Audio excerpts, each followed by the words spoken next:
Ocurrió exactamente a las 8:43 a.m. de un miércoles, en medio del caos rutinario de la puerta 14. Las familias se apresuraban a conectar. Los empresarios revisaban sus teléfonos y el intercomunicador vibraba con las últimas llamadas de embarque. Nadie prestó mucha atención al pastor alemán negro que trotaba junto a su cuidador. Eso fue hasta que se detuvo en seco. Se abalanzó sobre una maleta abandonada y empezó a ladrar como si se hubiera abierto el infierno bajo las baldosas. Los pasajeros gritaron y se dispersaron.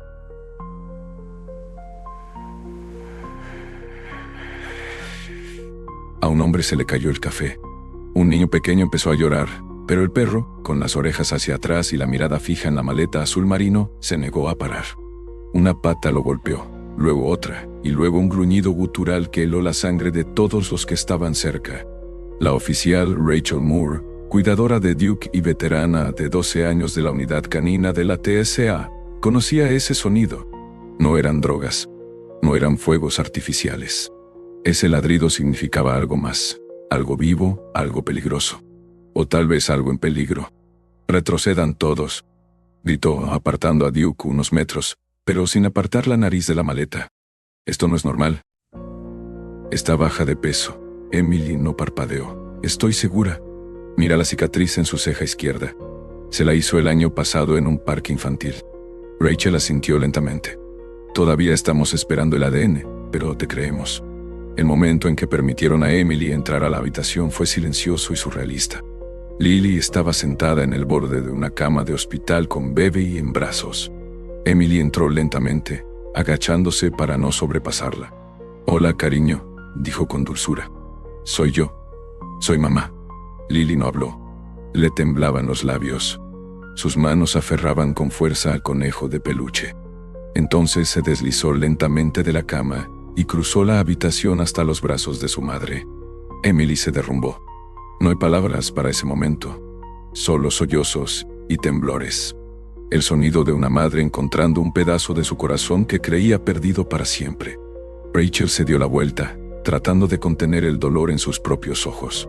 Incluso Duke dejó escapar un gemido silencioso y se acurrucó más cerca de la pareja. Seguridad respondió rápidamente.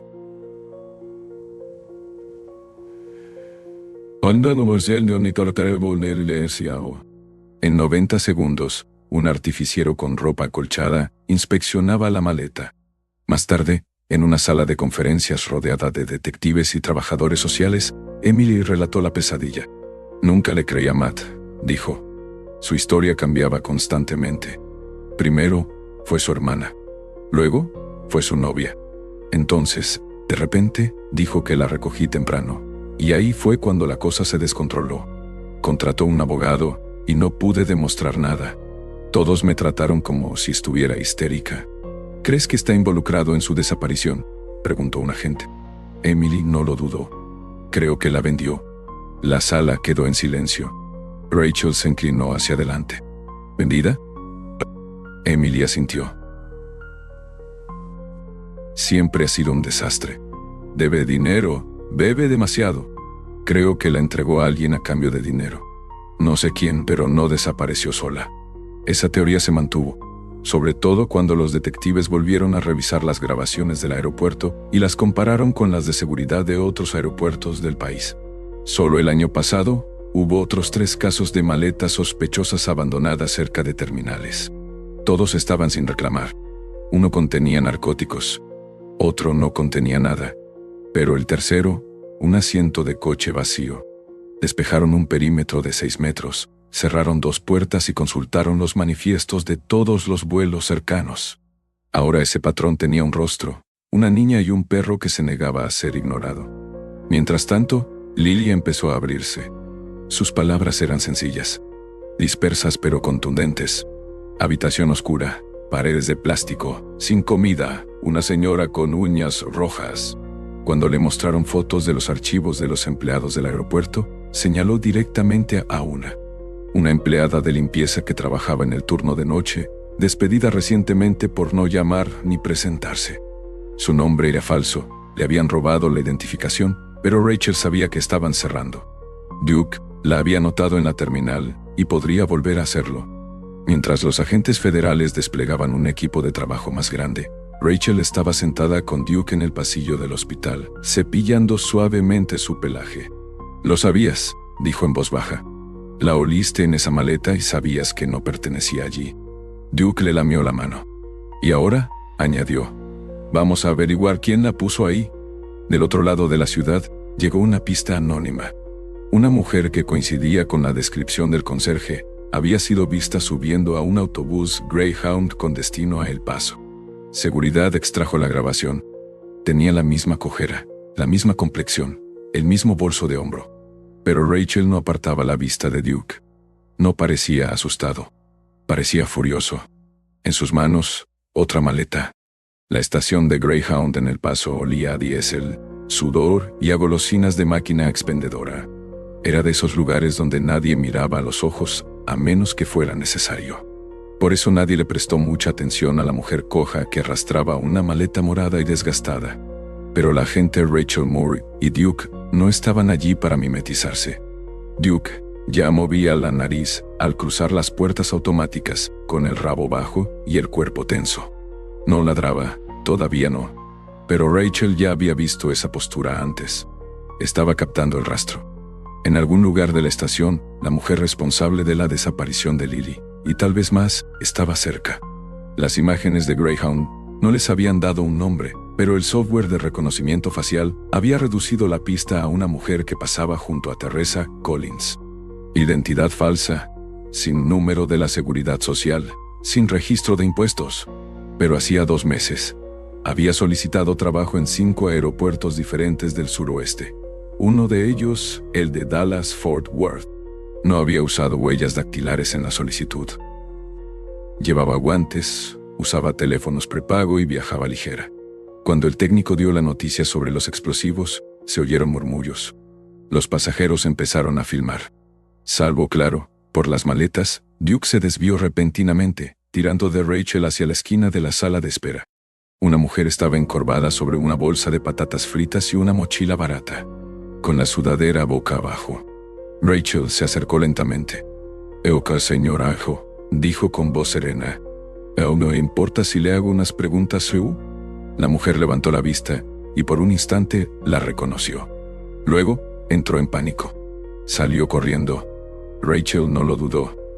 «Policía, deténganse». La mujer salió corriendo de la comisaría, tirando una maleta con ruedas y abriéndose paso a codazos entre una pareja de turistas. Rachel corrió tras ella. Duke encabezaba la carga, ladrando ahora.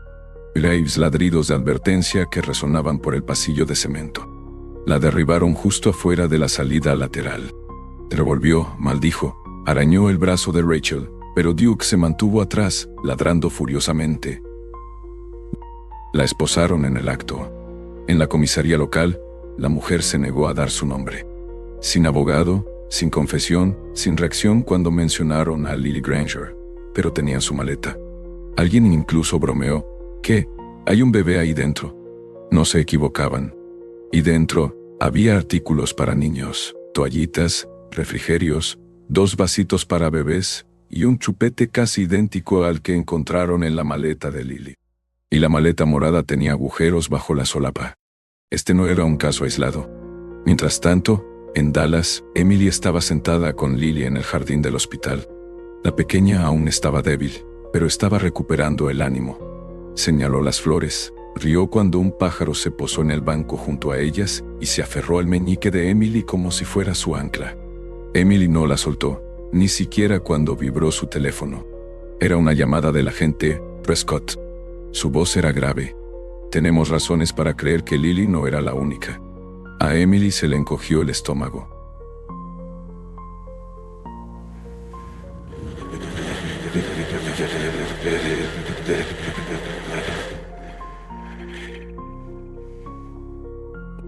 ¿Qué quieres decir? Encontramos rastros de otro niño, varón, de unos 3 años, y una propiedad relacionada con el sospechoso. Ropa, leche de fórmula, incluso una segunda maleta. ¿Está vivo? Aún no lo sabemos. Rachel y Duke volaron de vuelta a Dallas a la mañana siguiente. La pista se expandía más rápido de lo esperado. Más estados involucrados. Más pistas, más niños. Y Duke era la clave. Abrieron la maleta lenta y deliberadamente, esperando encontrar contrabando, un animal muerto o algo mucho peor. En cambio, un suave gemido llenó el espacio, tan silencioso que casi se pasó por alto. En la antigua propiedad alquilada del sospechoso en el oeste de Texas, el aire estaba cargado de calor y polvo del desierto. Dentro de la caravana abandonada, Duke percibió un olor al instante. Raspó la esquina del dormitorio, arañando el suelo de madera contrachapada. Lo arrancaron. Debajo había un espacio de acceso. Dentro de otra maleta, vacía, pero junto a ella había un dinosaurio de peluche y un par de zapatitos. El nombre Connor estaba escrito en el interior de una. Una rápida búsqueda en la base de datos de personas desaparecidas del país da como resultado una coincidencia. Connor Ice, de 3 años, desapareció de un motel en Flagstaff, Arizona, hace 4 meses. Sus padres habían estado de viaje por carretera y pasaron una noche en las afueras de la ciudad. A la mañana siguiente, desapareció. Sin allanamiento forzado, sin testimonio, solo un niño desaparecido y una familia devastada. Ahora habían encontrado sus zapatos a cientos de kilómetros de distancia. Luego se oyó el roce de una tela. Y luego una manita. Nadie se movió ni un segundo. Rachel estaba de pie en el centro del remolque, con el corazón abatido. Miró a Duke, sentado junto a la maleta vacía con la cabeza gacha. Era demasiado tarde para Connor, o tal vez simplemente no a tiempo. La investigación se intensificó rápidamente y se convirtió en un grupo de trabajo federal. Decenas de agentes, trabajadores sociales y oficiales locales se unieron. Asignaron a Rachel para liderar la unidad canina de campo, y Duke se convirtió en el rastreador oficial de lo que ahora creen que era una red multiestatal de tráfico infantil. La llamaron Operación Escondite. Desde Arizona hasta Texas, desde Georgia hasta Ohio, surgen patrones similares. Equipaje sospechoso, identificaciones imposibles de rastrear. Entregas de custodia falsas y niños aislados secuestrados sin que nadie los viera. Lo más aterrador de todo era que la mujer que arrestaron en El Paso no trabajaba sola. Era solo una pieza más del engranaje. Mientras tanto, Lily se recuperaba lentamente física y emocionalmente. Le asignaron un terapeuta. Entonces, un paramédico se arrodilló y metió la mano. Era una niña. Acondicionaron una nueva habitación en casa de Emily, y todas las noches antes de acostarse, Emily se sentaba junto a su hija, le tomaba la mano y le susurraba.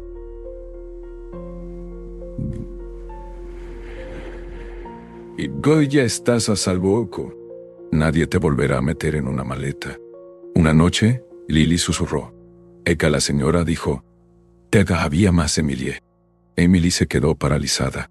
«¿Eu más que cariño, Jiu? Y yo niño, Siu», respondió Lily.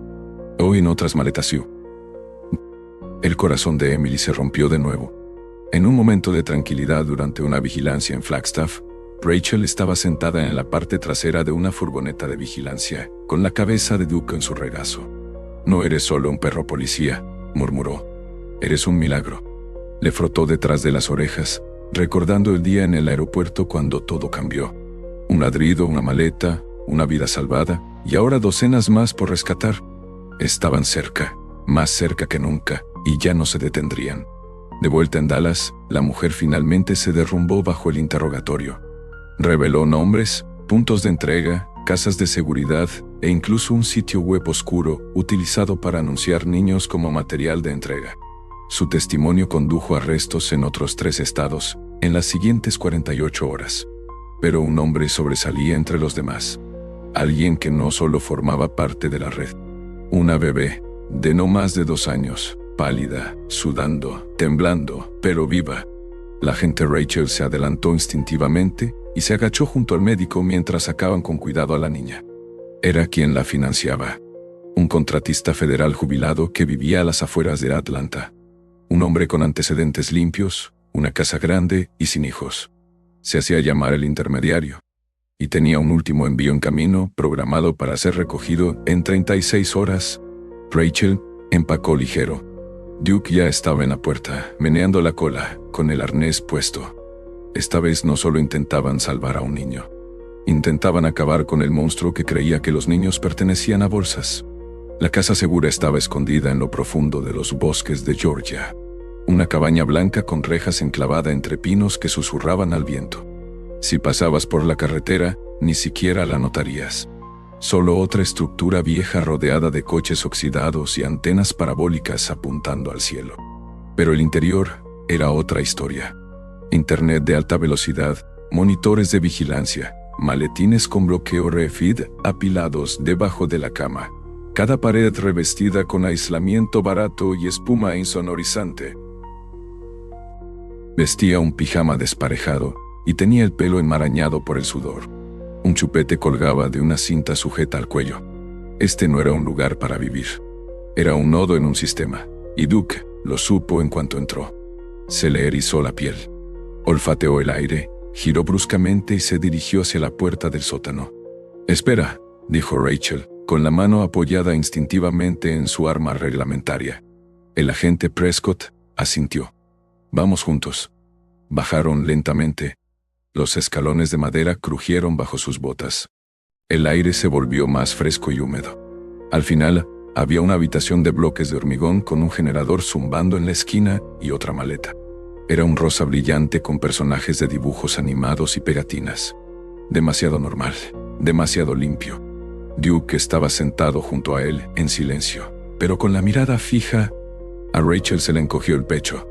«Oye», ordenó Prescott, haciéndose a un lado para el técnico en bombas. El pestillo hizo clic. La cremallera se abrió. Dentro había una cámara.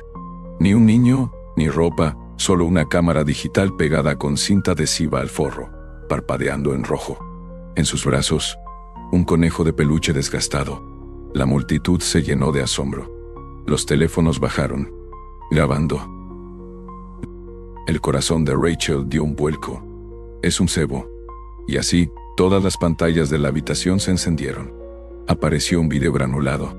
Transmisión en vivo. Un hombre de unos 60 años, barba blanca, voz refinada. Sentado en una silla antigua con un perro acurrucado a su lado.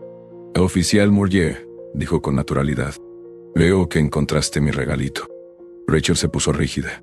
«¿Es un Prescott?», asintió con gravedad. «Es él, el corredor». El hombre de la pantalla se inclina hacia adelante. «Sabía que habías traído al perro. Es el único que ha logrado ser más listo que yo hasta ahora. Animales impresionantes». «Estás acabado», dijo Rachel, acercándose al monitor. «Tenemos toda tu red.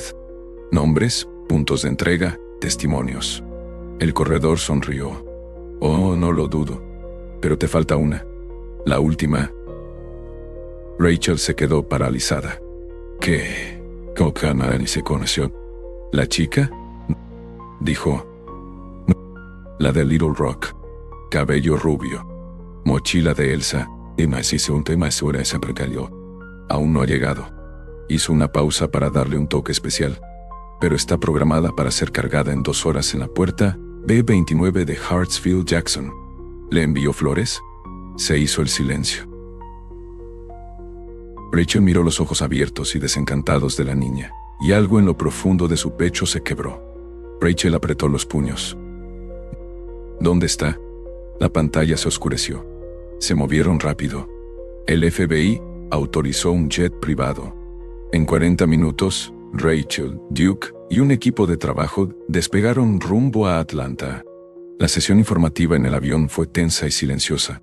La niña fue identificada como Samantha Riley, de 4 años, secuestrada en el estacionamiento de una gasolinera 2 días antes, mientras su madre pagaba unos bocadillos. La única pista era una furgoneta verde que se veía en unas imágenes de seguridad borrosas. La furgoneta coincidía con una que se vio entrando por una puerta restringida para el personal en el aeropuerto de Atlanta esa misma mañana. La entrega estaba programada en una sala de suministros, solo para el personal junto a la puerta B29. Ya casi se les acababa el tiempo. En el aeropuerto, todo parecía normal. Los pasajeros pasaban por el control de seguridad. Las maletas rodaban tras padres y adolescentes en sus viajes de verano. El patio de comidas olía pretzels y perritos calientes, pero bajo la superficie, decenas de agentes ya estaban en sus puestos. Rachel sujetó con fuerza el arnés de Duke mientras recorrían los pasillos de mantenimiento. guiados por el olfato y el instinto. Tocó la radio. Tenemos una hija. Repito, una niña viva. Aproximadamente 2 años. Sin tutor visible. Sin etiquetas. El olfato de Duke trabajaba a destajo, olfateando rincones, deteniéndose en las intersecciones y luego avanzando a toda velocidad. Pasaron por armarios de limpieza, almacenes y pasillos cerrados. Entonces se detuvo. Su cuerpo se puso rígido, con la nariz pegada a una puerta metálica de servicio. Soltó un gruñido gutural. «Está ahí dentro», dijo Rachel. Prescott hizo una señal. «Adelante». 2 agentes derribaron la puerta de una patada. Dentro, las luces parpadearon, revelando a un hombre con chaleco reflectante, de pie junto a una cinta transportadora, a punto de cerrar otra maleta. Personajes de dibujos animados de color rosa brillante. Rachel entró corriendo, con el arma desenvainada y las manos en alto, alejándose. El hombre se quedó paralizado, y luego se giró con una calma inquietante. «Demasiado tarde», susurró.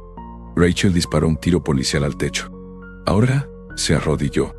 Duke se abalanzó sobre él, montando guardia entre el hombre y la maleta. Rachel se movió rápido y la abrió de golpe. Dentro había una niña pequeña, apenas consciente, con moretones y con cinta adhesiva en la boca, pero estaba viva. «Llama a los servicios médicos y de protección infantil ahora». Samantha fue trasladada de urgencia a la clínica de urgencias del aeropuerto y luego evacuada a un hospital infantil cercano. Rachel no la acompañó. Se quedó con Duke, observándolo caminar junto a la maleta como si aún no estuviera segura de que todo hubiera terminado. El hombre que arrestaron era otra mula a la que pagaban para transportar carga por los aeropuertos. Afirmó no saber qué contenía la bolsa. Afirmó que solo era dinero o drogas, pero su teléfono decía lo contrario.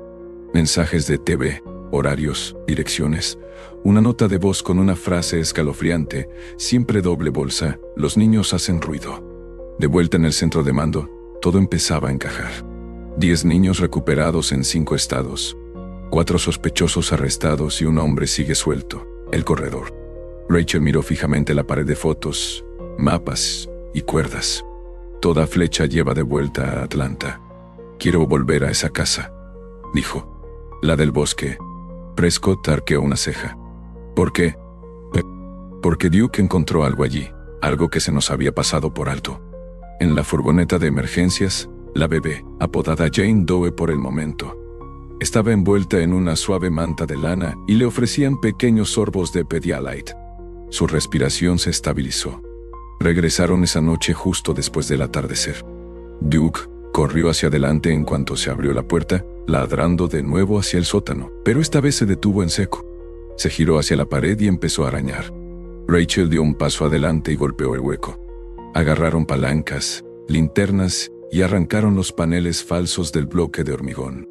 Detrás, una bóveda de acero de casi 2 metros de altura, sin teclado, solo un escáner de huellas dactilares. Y en la pared de al lado, fotos, docenas de ellas. Niños, algunos sonriendo, otros llorando, todos posados como retratos. Cada foto tenía una fecha. Algunas fechas eran futuras. A Rachel se le cortó la respiración. No solo las traficaba, susurró. Las catalogaba. Trajeron a un equipo especial para abrir la bóveda. Dentro encontraron discos duros externos, memorias USB, cintas, pruebas, horror, pruebas de cada niño, cada gota, cada manipulador y, lo más incriminatorio de todo, una lista de contactos, compradores privados, facilitadores, políticos, ejecutivos, personas con poder. Rachel salió de la casa con Duke a su lado, con el rostro pálido pero firme. «Esto lo cambia todo», le dijo a Prescott. Él asintió con tristeza. «Esto no termina con arrestos». «No», asintió. «Esto termina con la exposición». Sus párpados se agitaron, exhaustos. Rachel no se apartó de su lado. Algo en la niña que se aferraba a ella. De vuelta en Dallas, Emily estaba sentada con Lily en el columpio del porche. La niña dormía, acunada en sus brazos, con el pecho subiendo y bajando suavemente. Emily le acarició el pelo. Entonces, vibró su teléfono. Era Rachel. «Encontraron más», dijo en voz baja. «Y la tenemos». La siguiente chica, Samantha, está a salvo. Emily dejó escapar un suspiro tembloroso. Gracias a Dios. Rachel hizo una pausa. Creo que apenas estamos empezando. Empieza con una sola memoria USB. Solo una de las docenas que sacaron de la bóveda de acero escondida en el bosque de Georgia. Pero ese primer dispositivo, conectado a una terminal segura del FBI bajo estrictos protocolos de cadena de custodia, abrió las compuertas. Cientos de carpetas, miles de imágenes, documentos, vídeos sobre sus ubicaciones, horarios de entrega, registros de pagos. Cada archivo llevaba el mismo sello en sus metadatos. Debe por entonces deshacerse una corte en Caroas. El intermediario. Al final de la noche, el equipo de trabajo se dio cuenta de que lo que tenían entre manos no era solo evidencia de una operación de tráfico de menores. Era la hoja de ruta hacia toda una red clandestina que se extendía por Estados Unidos, Canadá y probablemente más allá. Tal vez era el conejo. Tal vez la confusión en su rostro. Una telaraña digital que conectaba familias, aeropuertos, servicios de reparto y fachadas de lavado de dinero disfrazadas de agencias de viajes y consultoras de cuidado infantil. El corredor no solo había actuado como intermediario, había construido un imperio. El agente Prescott reunió al equipo en una instalación federal en Washington, D.C. El caso se había escalado a emergencia nacional. Rachel, aún conmocionada por lo que habían descubierto, voló con Duke. El canino permaneció sentado en silencio bajo la mesa de conferencias mientras las imágenes se desplazaban por la pantalla. Esto es más grande que cualquier cosa que hayamos abordado antes, dijo Prescott. Hay al menos 34 niños identificados cuyo paradero aún se desconoce. Y 61 personas, muchas de ellas en puestos de alto rango, que aparecen en la lista de compradores. Rachel apretó los puños. ¿Qué pasa con los niños que hemos visto?, preguntó. ¿Están a salvo ahora? La mayoría recibe atención médica y psicológica, dijo Prescott. Pero llevará tiempo, meses, tal vez años, observó a su alrededor. Y algunos de ellos podrían no recuperarse nunca del todo. Una foto dejó a Rachel paralizada. Era una imagen fija de una niña pequeña con rizos dorados y expresión desencantada, pegada a una silla. Tal vez solo la realidad de que sin Duke, esta niña no habría visto el amanecer, la habrían subido a un vuelo de conexión a ninguna parte. Una pared vacía detrás de ella, con los ojos abiertos como platos. En la esquina de la imagen había una marca de tiempo de hacía 5 días. Rachel la reconoció. Samantha, susurró. El agente no la acababa de vender. Había documentado todo el proceso, desde la admisión hasta el traslado. A Rachel le dolió la sangre. Este hombre sabía exactamente lo que hacía, dijo. No estaba desesperado. No era impulsivo. Era organizado y profesional. Prescott asintió. Por eso sigue estando por delante de nosotros. Mientras el FBI emitía acusaciones secretas por varias sospechas, Rachel regresó a Dallas con Duke. Necesitaba respirar. Necesitaba ver a Emily y a Lily. Algo en estar con ellas le recordaba por qué se había unido a la unidad canina, para proteger, para defender a los inocentes. Duke, como siempre, estaba tranquilo pero alerta. Había estado nervioso desde que salieron de Georgia, con las orejas moviéndose con cada sonido. Rachel sospechaba que él sabía que la misión no había terminado. Y tenía razón. Emily invitó a Rachel a cenar. O peor, Lily estaba sentada a la mesa de la cocina, con crayones esparcidos por todas partes, dibujando monigotes de sí misma, un perro. Y mamá. Creo que eres tuya, dijo Emily, sonriéndole a Rachel con la placa. Rachel rió suavemente. Yo creo que he tenido peores caras. Pero el momento de paz no duró. Sonó el teléfono de Rachel. Era Prescott. Encontramos algo, dijo. Ahí es inquietante. En una granja de servidores segura en Virginia, el FBI había descifrado otra serie de unidades. Este lote contiene una serie de programaciones de transmisiones en vivo, sesiones de video donde se mostraban niños apostadores anónimos en la red oscura. Los compradores recibieron paletas virtuales al estilo de una subasta.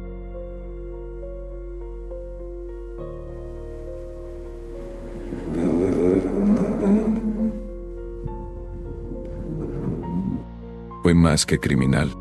Fue perverso. Los datos también revelaron servidores de respaldo. Uno ubicado en Oregón, otro en México y un tercero oculto tras una empresa fantasma protegida con contraseña en Wyoming. Rachel miró la pantalla, atónita. Estos chicos fueron catalogados como propiedad, dijo. No, dijo Prescott con la voz llena de disgusto. Peor que la propiedad.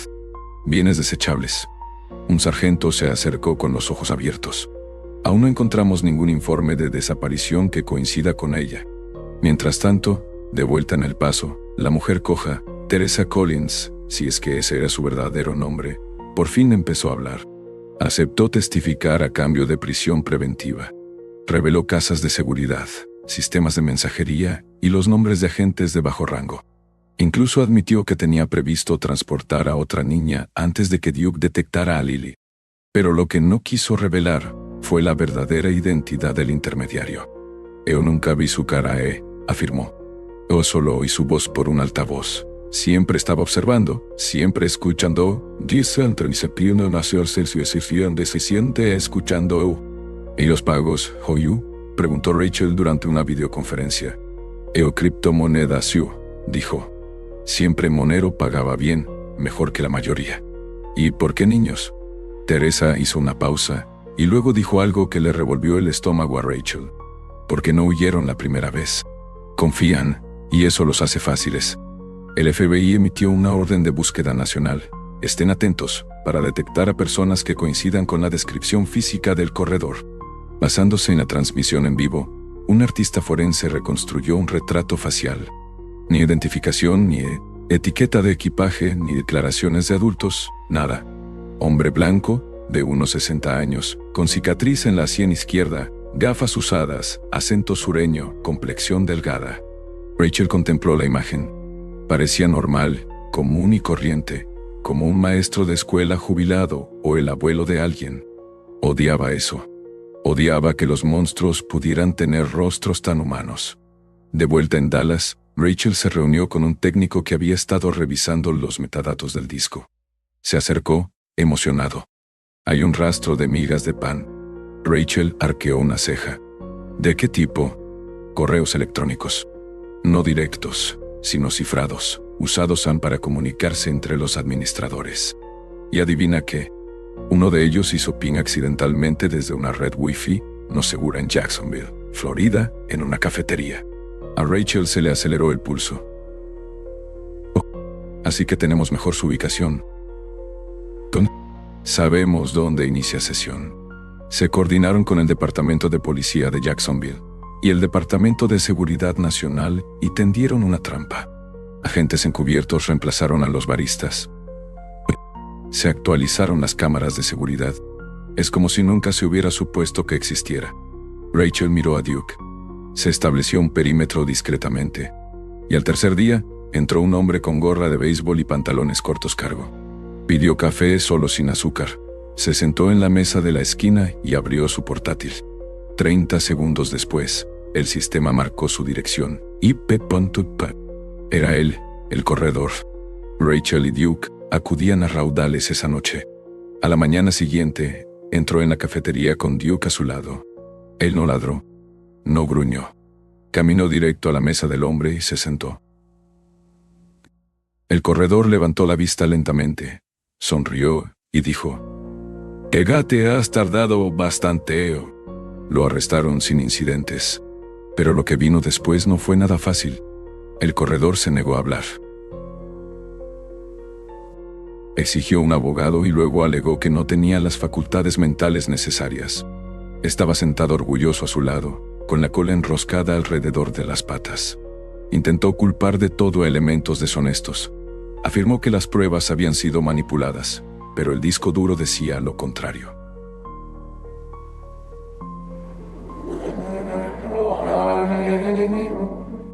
Y cuando los periodistas le mostraron una foto de Duke sentado junto a Lily en el hospital, su expresión se desvaneció por un instante. Afuera del juzgado, se congregaba una multitud. Manifestantes, reporteros, sobrevivientes. Los medios lo apodaron el caso de la maleta. A Rachel no le gustó el apodo, pero comprendió el impacto. Gracias a los ladridos de Duke, Un capítulo oscuro estaba saliendo a la luz y la gente finalmente prestaba atención.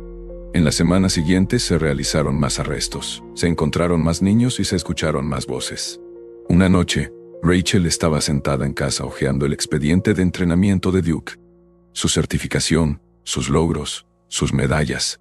No tenía ni idea de que se convertiría en un héroe nacional. Estaba feliz de tener un trabajo y un propósito. Rachel le rascó detrás de las orejas. «Lo hiciste bien, amigo», susurró. «Muy bien». No le había quitado los ojos de encima a la niña ni una vez. Se suponía que debía desaparecer, murmuró Rachel. 6 semanas después del arresto del corredor, la sala del tribunal en el centro de Jacksonville estaba abarrotada. Las familias estaban sentadas hombro con hombro, la mayoría con pañuelos apretados en las manos. Sobrevivientes, defensores, periodistas, personas que habían seguido cada momento de este caso, cada titular, cada alerta de última hora. Todos estaban allí para ver al hombre tras la cortina finalmente enfrentar las consecuencias. La oficial Rachel Moore estaba sentada en primera fila. Su compañero canino, Duke, yacía tranquilamente a sus pies, con la cola enroscada alrededor de su cuerpo.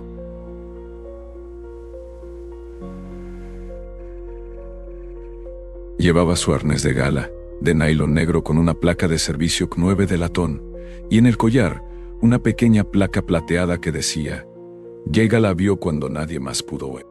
Duke desconocía el impacto que había tenido. No entendía cuántos niños había salvado, cuántas familias se habían reconstruido gracias a un ladrido en una terminal de aeropuerto. No le interesaban las medallas ni los segmentos de televisión. Simplemente miró a Rachel con sus tranquilos ojos marrones, esperando su siguiente movimiento. Y ella no había dormido en toda la noche desde la primera maleta. El juicio duró solo 8 días. Las pruebas eran abrumadoras. Más de 4 terabytes de archivos de tráfico, más de 60 víctimas coincidentes y registros bancarios que vinculaban al corredor con transacciones en todo el país. Testimonio en video de Teresa Collins. Análisis forense del equipo técnico. La cadena de manipuladores que ya se habían declarado culpables y lo habían señalado directamente. Pero él no la dejó. Pero lo que lo cambió todo, lo que conmovió al jurado sin lugar a dudas, fue Lily. La pequeña Lily Granger, ahora de 3 años, sentada en el regazo de su madre, levantó en silencio el conejito de peluche con el que la habían encontrado. No habló en la sala, pero no era necesario. Ese instante despertó algo en cada persona que la observaba. El juez dictó la sentencia esa misma tarde. Cadena perpetua sin posibilidad de libertad condicional. De vuelta en Dallas, Rachel regresó a su comisaría entre aplausos. Los agentes se alinearon en el pasillo cuando entró. El capitán le dio un firme apretón de manos y un abrazo que se prolongó solo un segundo. «Trajiste algo feo a la luz», dijo. «Hay que tener agallas». Rachel sonrió cortésmente, pero no se quedó a comer el pastel. En cambio, llevó a Duke a dar un largo paseo por el barrio. Hacía sol. Los niños jugaban en los jardines delanteros. Una niña pequeña lo saludó al pasar, y Duke meneó la cola en respuesta. Normal, pollos. Era una palabra que Rachel no había sentido en mucho tiempo. Ese fin de semana, los Greer la invitaron a cenar. Si crees en la labor de los perros y su poder para salvar vidas como la del pequeño James, tómate un segundo y suscríbete al canal de YouTube Heroes for Animals. Emily asó hamburguesas en el patio mientras Lily ayudaba a poner la mesa, colocando cuidadosamente servilletas de papel junto a cada plato. Duke se recostó bajo la mesa del patio como si perteneciera a ese lugar. Y tal vez, en cierto modo, así era. A veces todavía tengo pesadillas, admitió Emily, mientras tomaba un sorbo de té helado. Pero me despierto y ella está aquí. Eso es todo lo que me importa. Rachel asintió lentamente. Eres una de las afortunadas. Emily la miró. Por Duke. Rachel miró a su compañera. Sí, por Duke. Los meses siguientes trajeron cambios radicales. El Congreso aprobó nuevos protocolos de seguridad aeroportuaria, que incluían imágenes térmicas y rastreo olfativo. Se otorgaron subvenciones para expandir las unidades caninas de la TSA a nivel nacional. Rachel fue invitada a Washington para hablar en una audiencia del Senado. algo que temía, pero sabía que era importante. En esa audiencia, dijo algo que quedó grabado en la memoria del público. Él no la salvó porque estuviera entrenado para hacerlo. La salvó porque estaba mal y lo sabía. Pero el tiempo, como suele suceder, avanza. No son solo perros.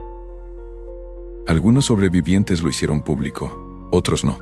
Algunas familias sanaron, otras nunca. Rachel siguió trabajando.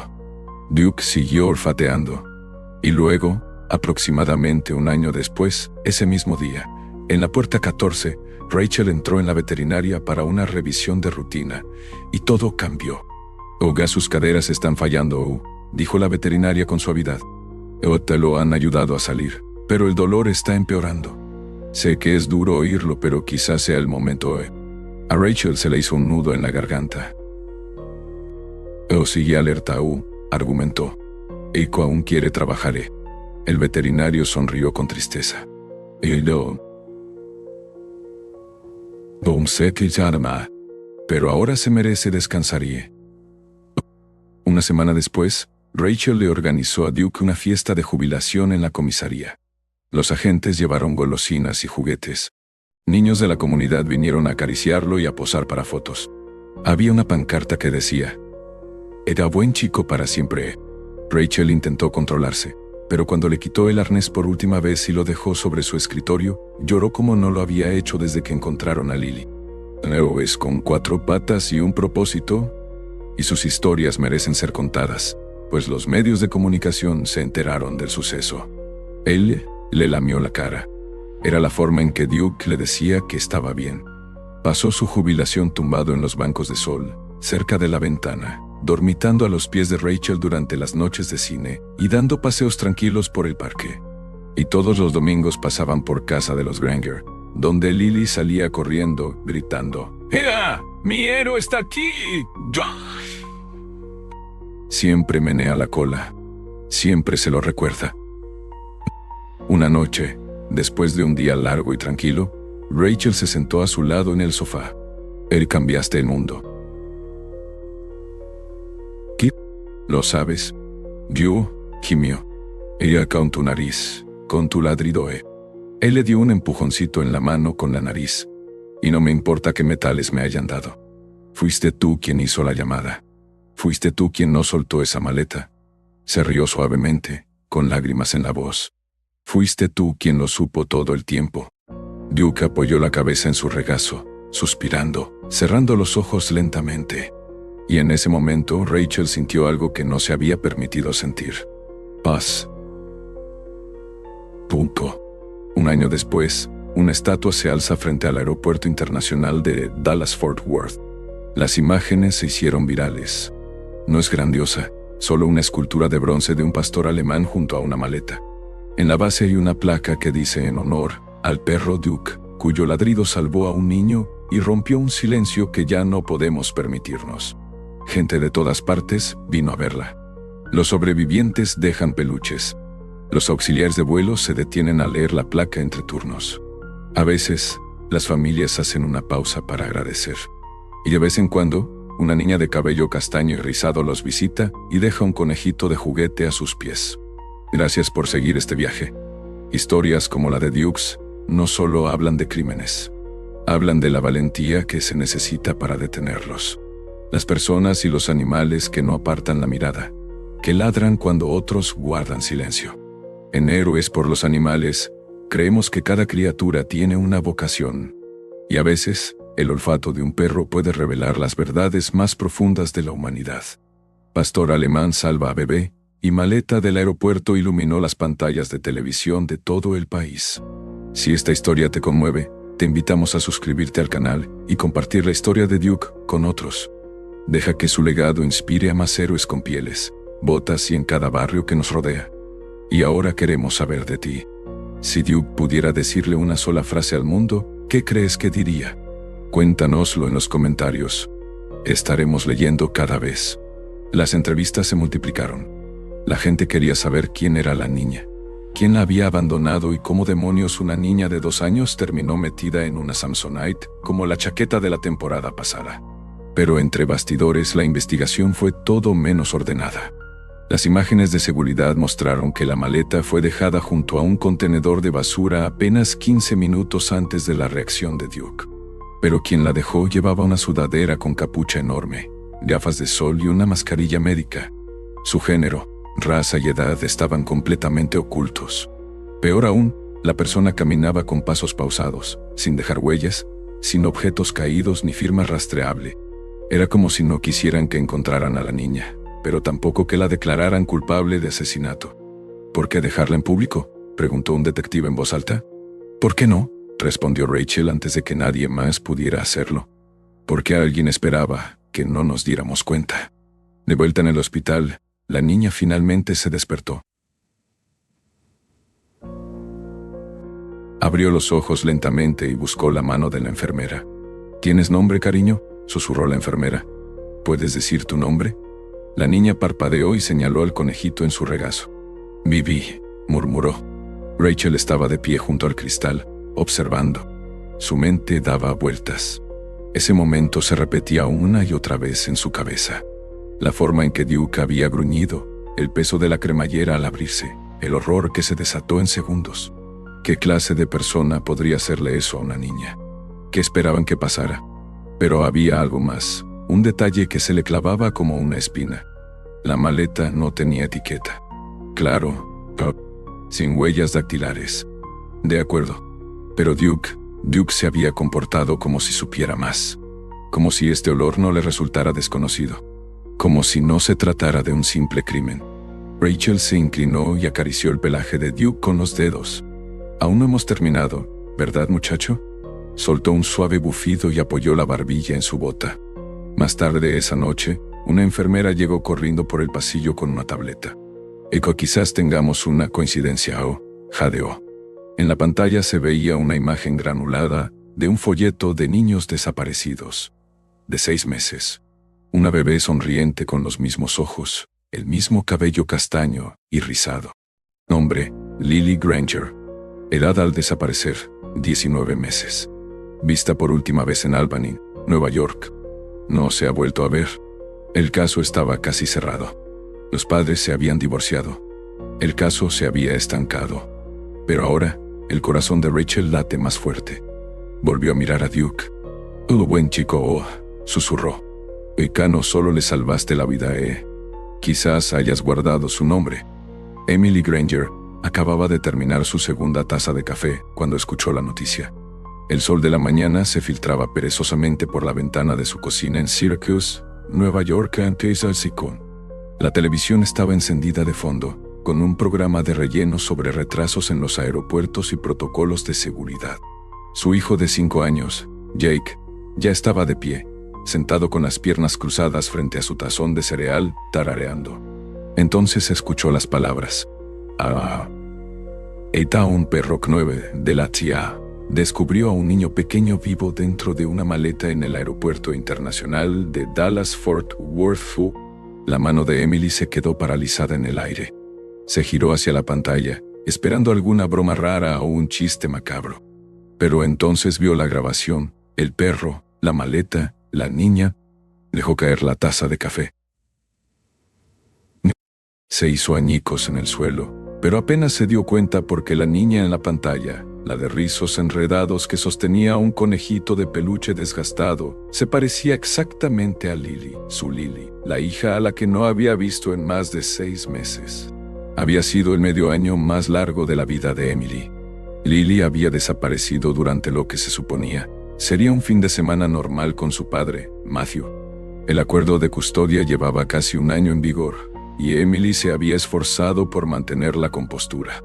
Pero ese viernes por la noche, Matthew dijo que dejó a Lily en casa de su hermana, quien debía cuidarla durante la noche mientras él trabajaba en el turno de noche. A la mañana siguiente, Lily ya no estaba. No había señales de entrada forzada, ni llamadas de rescate, ni grabaciones de cámaras de tráfico, nada. La investigación se estancó después de 2 meses.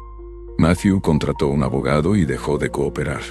Su hermana insistió en que no tenía ni idea de que Lily había sido abandonada. Cada uno tenía una historia diferente. Emily se quedó sola con una habitación que aún olía a talco de bebé y champú de lavanda. Ahora, 6 meses después, Había una niña en la tele. Viva, respirando, sosteniendo a V. El mismo conejo de peluche al que Emily le había cosido los ojos 2 veces. Sus piernas cedieron. Cayó al suelo. Jake llegó corriendo, confundido y asustado. «Mami, ¿qué pasa? ¿Quién es ese bebé?» A Emily se le quebró la voz. «Tonto, es tu hermana». Llamó a la policía inmediatamente. Luego, a la CPS, y luego a cualquiera que quisiera escucharla. La transfirieron entre departamentos hasta que alguien en Texas finalmente confirmó el hallazgo de una niña. Pero no revelaron el nombre. «Tenemos protocolos de identificación estrictos», dijo con cautela la mujer al teléfono. «Estamos esperando el ADN». «Volaré hoy», respondió Emily. «No necesita esperar». En Dallas, la oficial Rachel Moore estaba de pie junto a la ventana del hospital, observando a la niña, ahora confirmada como Jane Doe, dar pasos lentos e inseguros por la sala de juegos. Las enfermeras habían despejado el espacio para que no se sintiera abrumada. Cada tocó el juguete con vacilación, como si no estuviera segura de si realmente era para ella. Duke yacía en el suelo cerca, fuera de servicio, pero alerta, siguiendo cada movimiento con la mirada. «Esto todavía no ha dicho mucho, Uyu», susurró una enfermera. Pero anoche pronunció la fría palabra E. Luego, «Ita oscuro E». Luego, «Ipa señora I». Eso es todo. Rachel lo notó. 3 palabras sencillas, pero suficientes para insinuar un trauma. Quizás lo recuerde. Quizás más. Unas horas después, Emily llegó. Parecía agotada, pero con una concentración impecable al acercarse al cristal. En cuanto sus ojos se posaron en la niña que estaba dentro, el aire pareció derrumbarse a su alrededor. Le temblaron las manos, y por un instante olvidó cómo respirar. «Oko ese Yayu», susurró. «Esa es Lily», dijo Rachel a su lado. «¿Está segura? Han pasado meses. Le ha crecido el pelo».